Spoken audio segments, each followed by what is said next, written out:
시청자 여러분 안녕하십니까. 신의 한 수의 박창훈입니다. 북한이 대한민국 국민을 사살하고 그리고 시신까지 훼손하는 천인공노한 일이 벌어진 가운데 민주당과 집권을 하고 있는 이 정권의 이야기 더 국민들을 화나게 하고 있습니다. 천인공노할 사살과 관련해서 그 행동과 그 범죄 행위를 어떻게든 막아보기 위한 정부 관계자와 민주당의 눈물겨운 이야기들 총정리 한번 해봤습니다. 여러분들께서 추석 명절에 가족들과 보시기 딱 좋은 이야기로 선정을 했습니다. 지금부터 민주당과 정부 관계자들이 어떻게 망언을 드러나는지 전 조선일보 기자인 김대현 기자님을 모셔놓고 이야기해 보도록 하겠습니다. 안녕하십니까? 네, 안녕하십니까. 자, 민주당과 문재인 정권의 망언. 네. 요 망언들을 긁어 모아서 네. 저희가 한번 진상 관계를 한번 따져보겠습니다. 네. 얼마나 이들이 말장난을 치고 있는지 여러분들 같이 한번 보시죠. 네. 그래도 먼저 네. 국정원장 그리고 뭐 예를 들면 국가안보실장 이런 사람들이 참 말을 많이 했단 말이에요. 그렇습니다. 자, 먼저 서훈 네. 청와대 안보실장입니다. 네. 자, 요분 요 직전에 국정원장도 했죠. 네. 자, 이분이 뭐라고 얘기했냐면 통지문은 북측에서 우리한테 보내온 통지문은 우리가 북에 공식적으로 요구한 사항에 대해 신속하게 답신을 보내온 것이다. 북한이 신속하게 뭔가 답을 보내준 거에 대해서 상당히 의미 부여를 하고 있습니다. 자, 그런데 서훈 안보실장은 좀 전에 말씀드린 대로 통일부 출신에다가 국정원장을 지냈고 현재 청와대 안보실장입니다.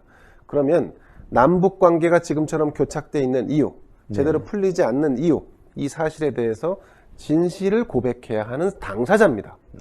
누구보다도 남북 관계의 문제에 현안을 잘 이해하고 있고 이걸 지금 끌고 가고 있는 사람인데, 네. 자, 국민을 위한 공직자라면 지금처럼 평화를 외치다가 결국 남북이 교착 상태에 빠져 있는 이 지경, 문재인 대통령에게 직언을 해도 시원찮을 사람인데, 자, 이분은 지금 뭘 하고 있습니까? 북한이 대응하는 것이 신속하다, 평가할 만하다. 자, 그거는 일국의 안보를 책임지고 있는 안보실장, 청와대 안보실장으로서는 해서는 안 되는 일. 오히려 지금은 더 강경한 발언과 우리의 입장을 피력하는 것이 안보 책임자로서의 역할인데, 네. 자, 이 부분을 제대로 수행하지 않고 있다, 이렇게 봅니다. 그러면 서훈 네. 이분은 국정원장까지 했기 때문에 예. 북한 관련 정보도 많고 네. 북한과 관련된 그 활동도 많이 하지 않았겠습니까? 그렇습니다. 그런데도 이런 얘기를 한다는 것은 정말 색안경을 껴도 이 정도면 거의 앞이 안 보이는 게 아니냐 생각할 수도 있겠는데요. 진짜 그렇습니다. 게다가 북한에서는 이 서훈 안보실장에 대해서 오히려 또 좋지 않게 평가합니다. 참 아이러니한 건데, 네. 이 서훈이라는 사람은 어쨌든 남북관계 문제를 조금 긴장을 완화시키기 위해서 우리가 볼 때는 상당히 노력을 하고 오히려 너무 북한 편 드는 거 아니야? 이런 생각까지 하게 만드는 사람이었는데, 정작 북한에서는 그동안에 서훈이 내놨던 그 남북 평화 문제, 그리고 그 북한의 제재 해제 문제, 이런 것들을 제대로 이행하지 않고 말만 뻔질했다. 그래서 오히려 되치기 당해갖고 욕을 먹고 있는 지경입니다. 그러면 서훈은 이제는 정신을 차려야 됩니다. 네. 북한이라는 집단이 정상적인 집단이 아니라는 걸 인지하고 그 토대 위에서 문재인 대통령에게 진상을 말해야 합니다. 그게 우리가 말하는 그 참된 참모, 진실된 참모죠. 그렇게 평가할 수도 있겠습니다. 네. 자, 그러면 다음 사람은 무슨 얘기를 했나요? 자, 이인영 통일부 장관. 네. 자, 통일부의 역할이라는 게 남북관계 개선에 방점을 찍는다는 점은 이해가 됩니다. 하지만 지금처럼 우리 국민이 총살과 이를테면 화형을 당한 이 지경에 처했는데 불구하고 이렇게 말했습니다. 신속하게 북한이 미안하다는 표현을 2번씩이나 사용하면서 입장을 발표한 적은 없었던 것으로 안다. 네. 자, 저는 북한이 사과한 것도 중요하지만 통일부 장관이라면 북한이 저런 행각을 보일 때까지 그럼 무슨 조치를 취했나? 그러면 당신들이 얘기하는 평화, 그 평화를 통일부 장관이 주도하는 것인데 그걸 제대로 주도했으면 그러면 지금 북한이 저런 만행을 저지를 수 있었는가? 통일부가 저는 사과를 해야 한다 생각합니다. 해수부 공무원의 죽음, 그리고 그 유가족, 그리고 더 넓게 보면 대한민국 국민에게 통일부는 미안한 마음이 들지 않을까요? 그래요. 통일부는 속죄해야 되는 거 아닐까요? 그렇죠. 통일부의 존재의 의미, 아까 말씀드린 대로 남북 평화를 위해서 역할을 제대로 했으면 지금과 같은 파국이, 지금과 같은 사태가 벌어지지 않을 것. 자, 그러면 이인영 통일부 장관은 2번이나 북한에서 사과를 했다는, 미안하다는 표현을 했다는 이 표현에 방점을 찍을 게 아니라 통일부 장관 자신이 국민에게 사과를 해야 한다. 이렇게 봅니다. 이것도 거의 망언격이죠. 그러니까요. 네네. 참 유체이탈 합법의 달인들이 바로 정부와 민주당에 있는 것 같은데. 그렇습니다. 자, 다음은 어떠한 분의 이야기인가요? 자, 박지원 국정원장. 네. 우리 정보 당국의 수장이죠. 네. 이분은 이렇게 말했습니다. 사전에 김정은 위원장이 보고받지 못한 것으로 판단한다. 자, 이 해수부 출신 공무원이 북한 해역에서 발견돼서 총살하고 화형까지 한 이 부분에 대해서 김정은은 지시한 적도 없고 심지어는 우리 국정원장이라는 사람이 보고받지도 못한 것으로 안다. 왜 박지원 국정원장이 김정은의 입장을 이렇게 변호해 줍니까? 네, 국정원이 이 김정은을 변호해 주라고 있는 조직입니까? 절대 아니죠. 자, 그리고 김정은이 보고받지 않고 이 외국인 남한 사람을 총으로 사살하고 화형까지 하는 일은 북한이라는 이 이상한 집단, 봉건적 집단에서는 불가능하다는 것을 박지원 국정원장 본인이 누구보다 잘할 겁니다. 그러니까요. 그런데 그 사실을 숨기고 있는 거죠. 네. 자, 대한민국의 정보당국 수장은 북한 김정은을 위해 존재하는 것이 아니라 대한민국 국민을 위해 존재한다. 국민이 궁금해하는 관점에서 본인이 말을 해야지. 네. 북한의 관점에서 말을 하면 그것은 당신의 이 존재의 의미가 없는 거다. 자, 박지원 국정원장의 이런 김정은 감싸기 발언도 망언에 가깝다. 이렇게 볼 수 있습니다. 가지가지 하는 사람들밖에 없는 것 같습니다. 그리고 국정원이 해야 될 역할이 뭡니까? 북한을 감시하고 의심하고 주시하고 그리고 북한의 행동을 분석하고 그 분석한 내용을 우리 정부가 잘 대응할 수 있도록 제공하고 국민들에게 일정 부분은 공개해야 되는 게 그게 국정원의 역할 아닙니까? 그렇죠. 아니 근데 북한을 이해하고 평가하고 그럴 거면 국정원장은 뭐 하랍니까? 그러니까요. 네. 참 이해할 수 없는 부분이라고 말씀드리겠고. 그렇습니다. 자, 그럼 다음은 누가 또 어떤 망언을 늘어나나요? 자, 이낙연 민주당 당대표. 네. 얼음장 밑에서도 강물이 흐르는 것처럼 남북관계가 엄중한 상황에서도 변화가 있는 것 같다. 자, 여기서 얼음장이라는 거는 지금 남북의 긴장 관계를 의미하는 거고 그렇죠. 그 밑에서도 남북이 뭔가 교류를 하면서 소통하고 있다. 이런 걸 얘기하고 있는데 자, 죽임을 당하고 나서도 우리 국민이 죽임을 당하고 나서도 그 얼음장 밑에 흐르는 물이 생각이 날까요? 나면 안 되죠. 우리 국민이 죽었는데 그 밑에 흐르는 얼음장 밑에 흐르는 물이 무슨 의미가 있습니까? 그건 피죠. 우리 그죠? 국민의 그건 피눈물이죠. 국민의 피고, 예, 혈흔이죠. 네. 그런데 그런 아픔을 감싸기보다는 여전히 이 이낙연 당대표라는 사람도 북한과 우리가 소통하고 교감하고 있는데 방점을 찍는 겁니다. 네. 자, 남북관계는 문재인 정부에서 보여주기 쇼 이외에 아무것도 없습니다. 근데 그나마도 요즘은 이 얼음장처럼 표면이 얼어붙어 있습니다. 그래서 이제는 한다는 소리가 그 밑에 흐르는 이 기저에 흐르는 거는 남북이 소통을 하고 있고 대화가 되고 있어라고 하는 말도 안 되는 이 언어적 장난을 치고 있다고 봅니다. 네. 그러니까 사실은 북한에서 우리 대통령을 뭐 삶은 소대가리에 비유하고 하는 거 아닙니까? 그렇죠. 자, 무엇이 뭐 얼어붙습니까? 제가 볼 때는 이미 완전히 바닥까지 꽁꽁 얼어붙어 있는 상태입니다. 네.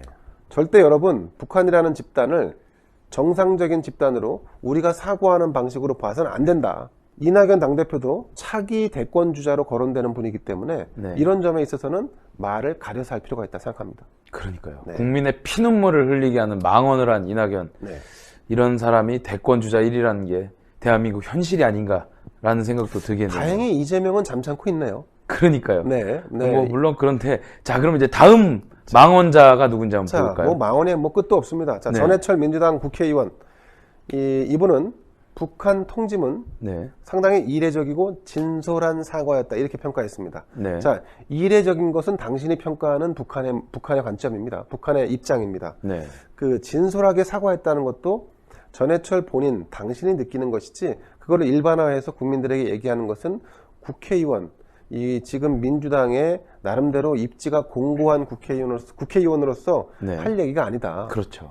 자, 통지문 한 통에 놀아나는 문재인 정권 혹은 이걸 지켜보는 이 북한 입장에서는 셈법이 다 나오는 거 아니겠습니까? 아, 우리가 뭔가 통지문 하나 주니까 네. 얘들이 이렇게 반응해 열심히 잘 호응하고 있군. 그럼 우리가 이런 평가를 받기 위해서 국회의원하고 정치인 하는 겁니까? 그건 아니지 않습니까? 그렇죠. 자, 북한을 바라보는데 전해철이라는 국회의원이 나름대로 순수하게 김정은을 개인적으로 바라볼 수는 있다. 하지만 민주당, 집권 여당 안에서 입지가 공고한 유력한 정치인이라면 자신이 느끼는 바를 일반화시켜서 국민에게 전달하는 것은 그거는 다시 한번 재고를 해야지.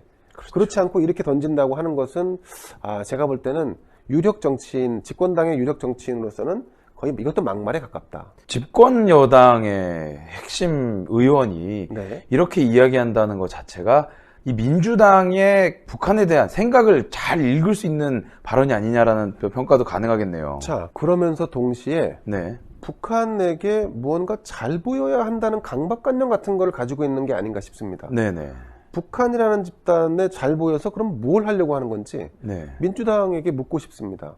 민주당에 소속되어 있는 분들은 왜 대한민국의 국민이 총격으로 사망한 이 부분에 대해서는 막 분노하거나 막 응징해야 한다 막 이런 답을 내놓지 않고 김정은의 사과가 진솔하다. 그러면 그냥 김정은을 대변하는 정당이 아니면 뭐 그냥 북에 가서 네. 예, 뭐 북한에 있는 뭐 공산당이나 뭐 노동당이나 이런 데 들어가서 일을 하시든지 그게 아니라면 분노해야죠.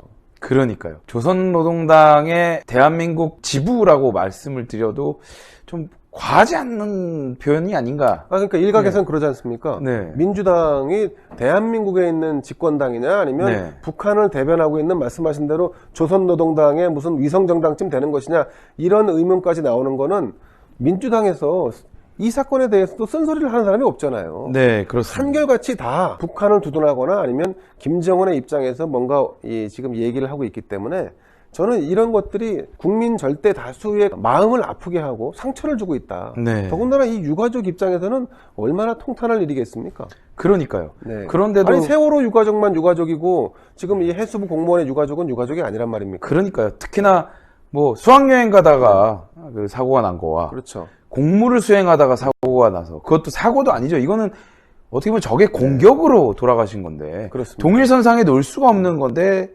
오히려 더 낮은 대우를 받는 게 국민들의 분노를 자아내기 충분한 거 아니겠습니까? 이 정도면 정상 국가라면 그 총격을 가한 그 일대에 우리가 포격이나 미사일을 발사해서 박살을 냈어야 됩니다. 그렇죠. 그게 정상 국가죠. 네. 내 나라 국민을 지키겠다고 하는 강경한 의지, 그런 의지를 표명할 수 없는 나라에 우리가 지금 살고 있다는 것이 전 국민에게 엄청나게 큰 상실감을 주고 있는 겁니다. 그러니까요. 네. 자, 그리고 다음 망원자는 또 누굴까요? 자, 다음은 김병기 민주당 국회의원입니다. 네. 이분은 이렇게 말했습니다. 2번에 걸쳐서 사과를 했고 이어서 재발 방지 대책을 통보했다는 것은 진일보한 것이다라고 했는데 제가 볼 때는 오히려 후퇴한 것이라고 봅니다. 왜냐하면 여러분 아시겠지만 이명박 정권 시절에 무슨 사건이 있었습니까? 박광자 씨 사건. 박광자 씨가 금강산에 여행을 갔다가 피살되는 사건이 있었지 않습니까? 그런데 네. 그때도 마찬가지로 민간인이었고 비무장 상태였던 사람에게 총격을 가해서 네. 무참하게 죽인 사건입니다. 그렇죠. 네, 그것도 우리 대한민국 국민을. 네. 자, 그런데 시간이 한참 지나서 지금 10년 가까이가 지났는데 똑같은 사건이 재발한 겁니다. 그런데 무슨 재발 방지 대책이 있고 무엇이 진일보했다는 얘기입니까? 그러니까요. 도대체가 북한에 대해서 왜 진상을 얘기하지 않고 있는 그대로 비판하지 않는 것인지 이해할 수가 없습니다. 그러면 제가 김병기 국회의원께 묻고 싶습니다. 당신의 가족이 이와 같은 처참한 이런 참사를 당했다고 해도 당신은 사과를 했고 재발 방지 대책을 통보했으니까 진일보했다고 평가할 것인지 묻지 않을 수 없습니다. 거기에 김병기 의원은 네. 국가정보원에서 오래 근무했다고 자신이 그렇습니다. 네. 정보 관련된 전문가라고 이야기를 했는데 그렇습니다. 이런 식의 표현을 하는 것 자체는 본인의 전문성이 제로라는 걸 여실히 드러낸 거 아니겠습니까? 자, 전문성에 의심도 가지만 국가 전체의 안보에 방점을 찍는 게 아니라 자신이 민주당 안에서 있는 위치, 네. 대통령에게 어떻게 하면 잘 보일까, 민주당 수뇌부에서 자기가 어떻게 하면 조금 더 오래 정치를 할까에 네. 방점을 찍고 정치를 하는 것이 아닌가 하는 의구심이 들죠. 그렇죠. 진짜 국가정보원에서 국가의 안위를 책임졌던 정말로 수뇌부 중에 한 명이었다면 지금 이와 같은 망발을 해서는 안 되겠죠. 거수기 역할 이외에 별로 하는 게 없어 보이는 그런 국회의원이네요. 지금 민주당은 제가 볼 때는 약간 정상적 사고에서 핀트가 상당히 좀 벗어나 있습니다. 네. 이거를 교정할 수 있는 사람이 아무도 없다는 게 더 큰 문제입니다. 청와대, 그리고 정부, 국정원, 네. 통일부, 국방부, 정부도 없죠. 당 내에서도 당대표가 이렇게 얘기를 하고 있으니까 당대표에 대해서 누가 거역을 하겠습니까? 그러니까요. 지금 이런 집권당이 야, 남북 관계 문제를 다시 뭐 주도해서 뭘 해보겠다? 신뢰할 수 없고 믿을 수 없습니다. 그러니까요. 네. 말이 안 되는 네. 일들이 계속 벌어지고 있고. 그렇습니다. 자, 그럼 다음 망언자는 또 누굴까요? 뭐 이렇게 망언이 많은지 모르겠습니다. 자, 정세현 민주평통 수석부의장. 네. 네, 노무현 정부 시절에 통일부 장관을 했던 분입니다. 불행한 일이지만 이 사태가 불행한 일이지만 전화위복의 계기가 될 수 있다. 이렇게 말했습니다. 이 현재 남북 관계는 정세현 이분의 말에 따르면 전화위복이 거론될 정도로 교착 상태에 있다라고 다르게 해석할 수 있습니다. 그렇죠. 예, 그런데 이분들은 이 전화위복이라는 단어를 쓰면서 그저 김정은의 눈치를 보는 것은 아닌지 북한의 눈치를 보는 것은 아닌지 이런 생각이 들게 합니다. 만약에 민주평통의 수석부의장이고 전에 통일부 장관까지 지냈다는 분이라면 이 사건에 대해서 이거는 우리가 관계를 일시적으로 단절하는 한이 있더라도 네. 이번에는 뭔가 우리가 확실하게 우리의 의사표시 네. 대한민국을 죽임으로 몰고 갔던 이 사안에 대해서 통일 그 이전에 평화 그 이전에 네. 국가로서 뭔가 어떤 시그널, 사인 이런 거를 보내야 한다는 얘기를 해야지 그게 정세현 정도 되는 국가 원로 통일부 장관을 했던 사람이 할 수 있는 얘기지. 전화위복? 아니 전화위복이 지금 필요할 지경까지 남북관계를 끌고 온 당사자 중에 한 명 아닙니까? 네, 그렇죠. 어디다 대고 이런 얘기를 하고 있습니까? 말이 안 되는 소리죠. 말이 안 되는 건 예. 너무 분명한 것 같고요. 정세현 이분의 인식은 네. 과거부터 많이 문제가 되지 않았겠습니까? 그 좌편향 혹은 친북적 성향이 있다라고 하는 평가가 있었죠. 네, 그러니까요. 그게 사람이 바뀌지 않지 않습니까? 그러니까요. 네. 예, 3살 벌 여든까지 간다고 네네. 이분은 아마 죽을 때까지 바뀌지 않을 것 같다라는 생각도 드네요. 예, 좀 더 심해지지 않길 바랄 뿐입니다. 네, 자 그럼 다음 근데 제가 다음이라고 말씀드렸는데 아니 너무 많아요. 이 사람들은 도대체 끝이 없습니다. 네, 무슨 뭐 릴레이 달리기 하는 것도 아니고 돌아가면서 망언을 쏟아놓고 있네요. 그러니까 여러분 저희가 이제 이거를 하나하나 지금 살펴보는 이유가 네. 지금 현 정권이 이렇다는 겁니다. 네. 자, 다음은 유시민입니다. 망언 제조기라는 이런 별명도 있습니다. 공장이죠. 공장이죠. 예, 유시민 노무현 재단 이사장은 이렇게 말했습니다. 북한이 미안하다고 표시해온 거는 희소식이다. 좋은 소식이다. 그리고 김정은을 계몽군주 같다. 이렇게 표현했습니다. 네. 뭐 거의 미치지 않고는 이런 발언을 할 수가 없는데 제가 요즘 유시민 씨를 보고 있노라면 이분 좀 이 정상적 사고에서 좀 벗어나 있다. 특히 북한 문제에 있어서만큼은 더더욱 그런 것 같습니다. 과거에 유시민 씨는 또 김정은에 대해서 혁신가라고 칭송을 한 적이 있습니다. 북한이 뭔가 좀 변화하는 것 같다. 네. 변화하는 모습을 보니까 김정은은 혁신가가 아닌가 이런 표현도 했었단 말이죠. 근데 지금은 더 나아가서 계몽군주, 계몽 국민을 잘 계도해서 나라를 잘 이끌 것 같은 뭐 이런 왕, 이런 군주로 표현한 겁니다. 네. 자, 유시민 당신은 북한에 가서 살고 싶다는 얘기입니까? 그러면 북한에 가서 사십시오. 네. 북한에 가서 잘 계몽받고 거기 가서 살았으면 좋겠습니다. 적어도 국민이 죽임을 당했다는 이 부분에 대해서 분노할 수 없다면 그거는 제가 볼 때 대한민국 국민으로서는 자격이 없다. 네. 예, 유시민은 그냥 계몽군주 밑에 가서 같이 사는 것이 훨씬 더 행복한 남은 여생을 보내지 않을까 하는 생각이 들고 네. 그리고 이 3년 동안 유시민이라는 사람도 계속해서 북한에 대해서 쓴소리를 못하고 계속해서 김정은을 칭송하는 이른바 이 망언, 대북 관련 망언 제조기 역할을 해왔단 말이죠. 네. 자, 이렇게 좌표를 설정하고 있는 부분에 대해서 심히 유감을 표현하고 앞으로 유시민 씨가 하는 발언에 대해서는 정말로 이 아주 냉정하게 하나에서 10까지 모두 다 솜솜히 뜯어서 비판의 칼날을 들겠습니다. 네. 끝까지 한번 싸워주시길. 자, 아이고 여러분 그리고- 더 있습니다. 그러니까요. 자, 묶어서 하겠습니다. 네. 김남국 국회의원이 있습니다. 민주당에. 그리고 안민석 국회의원이 있습니다. 네. 마찬가지로 민주당입니다.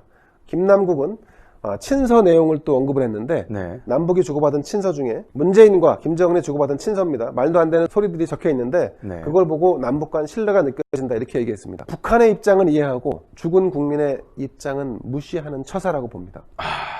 그렇죠. 남북 간 신뢰가 만약에 느껴진다고 했으면 김남국 국회의원에게 묻겠습니다. 그 신뢰를 입증해 보시길. 당신은 무슨 근거로 신뢰를 한다는 얘기입니까? 그 신뢰 관계를 한번 입증해 보시라 이렇게 요구하고 싶고 네. 안민석 민주당 의원은 이게 더합니다. 이 양반은 2018년에 종전선언이 종전선언 결의문이 채택이 됐으면 이런 불행한 사태가 없었을 것이다 이렇게 얘기했습니다. 네. 북한에서 총을 쏴서 대한민국 군인을 죽이고 화형을 시켰는데 그 책임이 북한에 있는 게 아니라 우리가 종전선언 결의문을 국회에서 통과시키지 못했기 때문에 우리 책임이라고 얘기를 하고 자빠져 있습니다.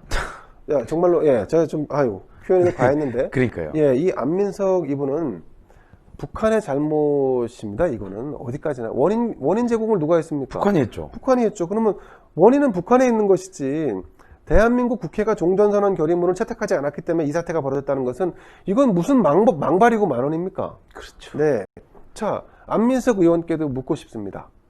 당신의 가족이 이런 사고로 죽임을 당했다고 했을 때 그때도 북한의 책임을 묻지 않고 여전히 내 탓이오 할 것입니까? 저는 안민석 의원한테 물어보고 싶은 그런 겁니다.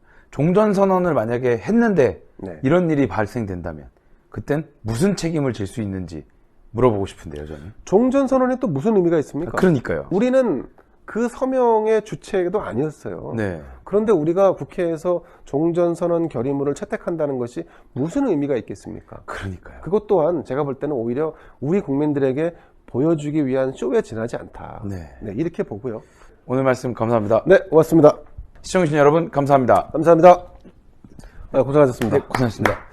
박 부장님 정말 최고예요. 나이와 성별에 상관없이 발생하는 것이 탈모입니다. 다양한 모발 고민이 발생하는 요즘 해결하는 방법이 뭐가 있을까요? 바로 올바른 두피 케어가 답입니다. 그래서 저희 신의 한 수에서 준비했습니다. 평강의 오랜 노하우를 담은 성분들로 탄생한 구전 탈모 완화 샴푸입니다. 일단 이 고급스러운 패키지에 저는 한 번 더 반했는데요. 이 시크한 블랙이 이 평강에 있는 구전 녹삼과 구전 녹용에 그대로 그 패키지를 담은 듯한 깔끔한 느낌을 주고 있습니다. 제가 샴푸를 사용한 지 2달이 됐습니다. 제가 웬만한 샴푸를 사용해 봤는데 탈모 샴푸 하면은 일단은 뻑뻑한 느낌도 있고 탈모 샴푸 하면은 머리카락이 덜 빠지는 느낌은 있었지만 두피가 개선되는 느낌은 별로 받지 못했거든요. 그런데 이 제품은 평소보다 머리카락이 덜 빠지는 건 당연하지만 일단은 두피가 간지럽지 않았습니다. 하루 종일 두피가 건강한 느낌을 주었는데요. 두피가 간지럽지 않고 하루 종일 오래 두피가 건강한 느낌. 제가 이렇게까지 칭찬하는 이유 바로 성분 때문입니다. 성분 중 가장 중요한 게 바로 비오틴입니다. 탈모하면 중요한 게 비오틴이라고 할 만큼 비오틴은 머리카락에 단백질을 생성해 주는데 굉장히 좋은 역할을 하고 있는데요. 머리카락에 있는 90%를 차지하는 케라틴 단백질의 생성을 도와주는 게 바로 비오틴입니다. 이 비오틴의 성분을 가득 담은 샴푸, 그리고 이 샴푸에는 그런 성분뿐만 아니라 두피 활력까지 도와준다고 하는데요. 두피와 모발 건강을 함께 잡을 수 있는 그러한 샴푸입니다. 이 샴푸는 식약처의 기능성 인증을 완료했습니다. 그러니까 믿고 사용하셔도 좋습니다. 저희 신의 한 수에서 단독 특가로 진행됩니다. 그런데 여기서 더 중요한 거, 탈모 샴푸를 쓰면 머리가 뻑뻑하시다고요. 그래서 같이 준비했습니다. 바로 구전 탈모 증상 트리트먼트까지 같이 준비했는데요. 이 트리트먼트는 아무래도 트리트먼트 하면 가장 중요한 게 윤기 아니겠습니까? 그 윤기를 생성시켜주는 동백꽃 추출물과 동백씨 오일을 가득 담았습니다. 샴푸와 트리트먼트 같이 드립니다. 저희 신의 한 수에서 드리는 단독 특가 진행입니다.